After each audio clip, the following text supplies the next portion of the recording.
অনেকে মনে করেন যে আমি যখন ফুটবলে লাথি দেই যে ব্যারিস্টার মানুষ আবার এমপি হয়েছে, এত কষ্ট করে ঘাম ফেলে ফুটবল কেন খেলে? আমার কাছে মনে হয়েছে যে আমি এক এলাকার এমপি হয়ে দেশের কিছুই বদলাইতে পারবো না, তবে একটা জিনিস মনে হয়েছে যে মরার আগে, জন্মের পরে যে ফুটবলটা পাইছিলাম, মরার আগে এর চেয়ে ভালো ফুটবলটা যদি রেখে যাইতে পারি, এটাই এমপির চেয়েও আমার বড় সফলতা হবে। এই জন্যই আপনারা দেখেন, আইসা দেখলাম আপনাদের মাঠের অবস্থা বেশি ভালো না। এমপি মহোদয় আর তার 3 মেয়ে জোর জবরদস্তি করে মাঠটারে মোটামুটি খেলার উপযুক্ত করছে।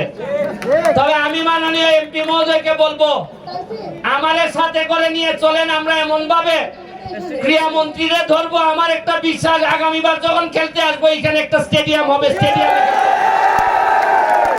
আর আপনাদের প্রতি আমার ভালোবাসাটা অন্যরকম, বিশেষ করে এমপি মহোদয় এবং এমপি মহোদয়ের 3 মেয়ে।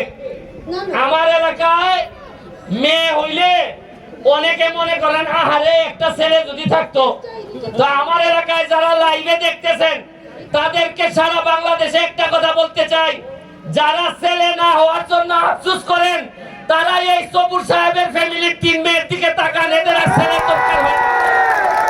এত ভালোবাসা এবং এত যত্ন করে 3টা মেয়ে, কালকে দেখলাম একজন রাইতে 2:30টার সময় এই মাঠে আইসা উপস্থিত মাঠটা ঠিক করার জন্য।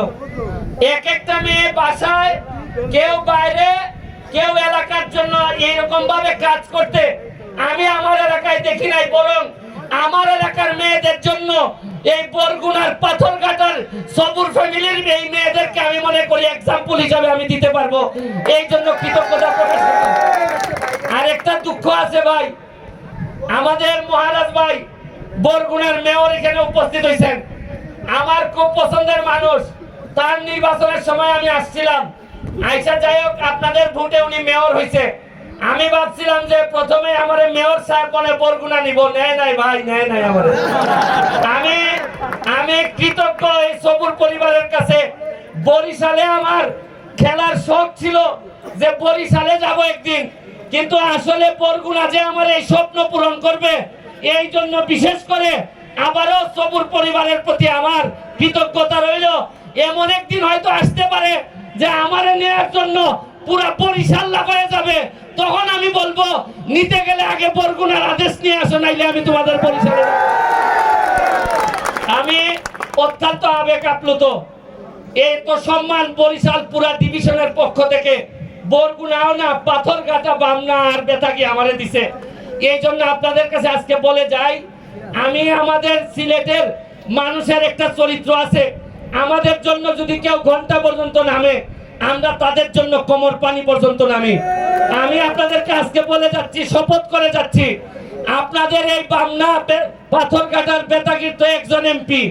আজকে আপনাদেরকে বলে যাচ্ছি, এই এমপি সাহেবের সাথে কথা দিয়ে গেলাম, আপনাদের জন্য সংসদে এমন ভাবে কাজ করব মনে হবে এই অঞ্চলের 2 জন এমপি উনি এবং আমি।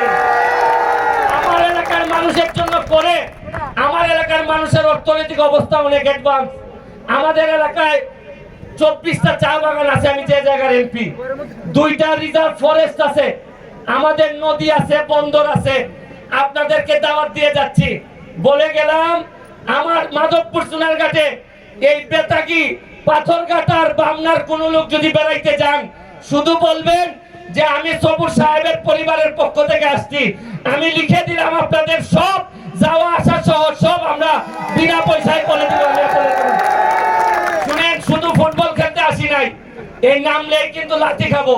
এই আপনার ডিফেন্সার আনছেন, এরা খেলার আগে সেলফি তুলে আর খেলার সময় মারে। আমি জানি খেলার সময় আমার মাফ করবো না, এরকম লাঠি খাইও টিকা রয়েছি। আমার কাছে মনে হয় যে আল্লাহ, ফুটবল আমাদের প্রথম প্রেম, এই প্রেমটারে যদি বাঁচাই না রাখি, খেলার মধ্যে তো ফুটবলই আছে, কম টাকা দিয়ে খেলা যায়। এই জন্য এটা বাঁচাই রাখার জন্য একা একা যুদ্ধ করে যাচ্ছি। আজকে এই বরগুনা থেকে এই সবুর পরিবার যোগ দেওয়াতে আমার কাছে মনে হয়েছে যে আমি আরো অনেক শক্তিশালী অনুভব করতেছি। আর যেহেতু আপনাদের এমপি মহোদয় আমার পাশেই সংসদে আমরা বসি, আমাদের 2 জনই কিন্তু শেখ হাসিনার নেতৃত্বে আমরা দেখতে পাই, উনি কখন মন ভালো মন খারাপ এগুলো আমরা দেখতে পাই।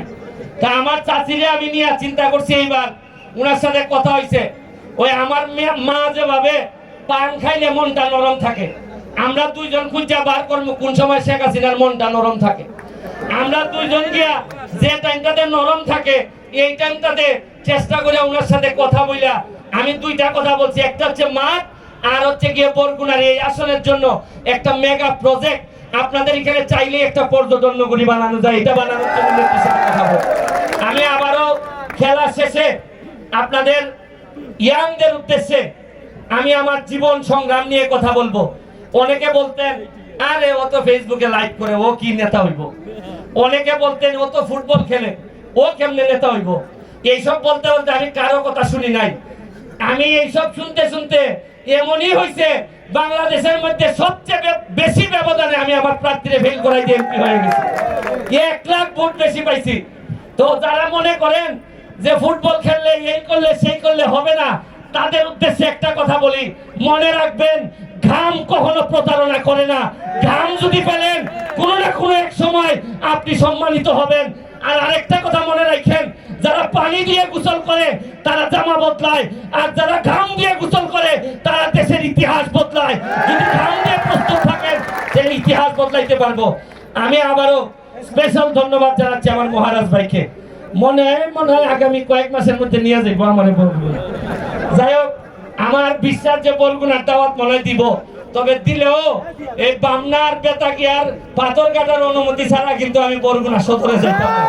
আমি যাইতাম না, কারণ এরা উপজেলা হইলো ভাই দেখাই দিছে ভাই, এরা কিন্তু এই পরিবার কিন্তু ডায়মন্ড সিনে কখন কারে আনতে হয় কিভাবে উন্নয়ন করতে হয় দেখাই দিছে ভাই। কিন্তু আমি আবারও ধন্যবাদ জানিয়ে বেতাগির মেয়র সাহেব এখানে আছেন, এসপি সাহেব, আমাদের ডিসি সাহেব, ওনারা এখানে উপস্থিত হয়েছেন, অত্যন্ত কৃতজ্ঞ, আমাদেরকে সম্মানিত করেছেন। অ্যাডমিনিস্ট্রেশন এবং নেতৃবৃন্দ যখন মাঠে আসেন তখন এই মাঠের উন্নতি কেউ ঠেকাইতে পারবে না। আমি আবারও আপনাদেরকে ধন্যবাদ জানিয়ে আমার এলাকা হবিগঞ্জ মাধবপুর চুনারঘাটে দাওয়াত দিয়ে আজকের মতো বিদায় নিচ্ছি। আমি জানি আপনাদের প্লেয়াররা লাল দল, এই লাল গেঞ্জিওয়ালারা বল পাইলে পরে চিৎকার করে উঠবেন, কারণ অঞ্চলের টান তো আর ফেরানো যায় না। তবে আমার একটা বিশ্বাস, যেহেতু আমরা অতিথি অনেক দূর থেকে আইছি, আমি জানি সাগর পাড়ের মানুষরা অতিথি পরায়ণ হয়।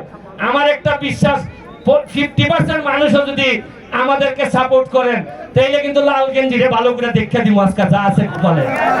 আমি আবারও আপনাদেরকে শুভেচ্ছা অভিনন্দন জানিয়ে আজকের মতো বিদায় নিচ্ছি। ভালো থাকবেন। জয় বাংলা, জয় বঙ্গবন্ধু।